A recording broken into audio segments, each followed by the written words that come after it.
Pelikulang ito ay rated SPG. Striktong patnubay at gabay ng magulang ang kailangan. Maaaring may masiselang tema, lengguwahe, karahasan, sexual, horror o droga na hindi angkop sa mga bata.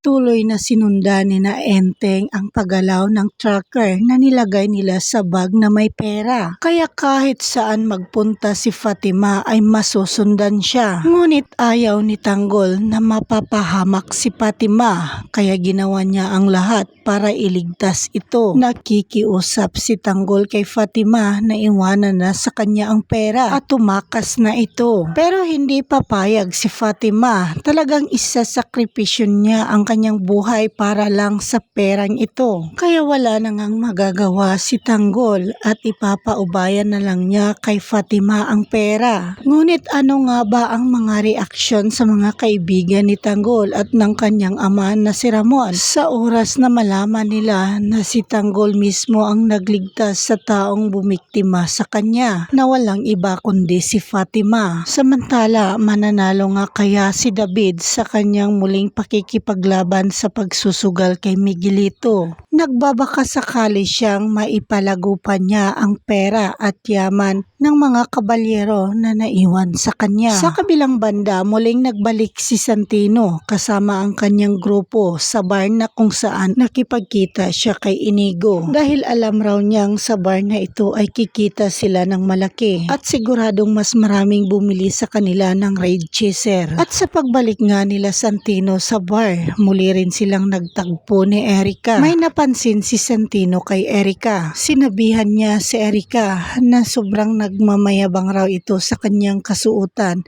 na may kapareho naman ito. Kaya nagkagulo ng dahil lang sa damit. Inaway ni Erica ang babae kahit nagkakataon lang na magkapareho sila ng suot.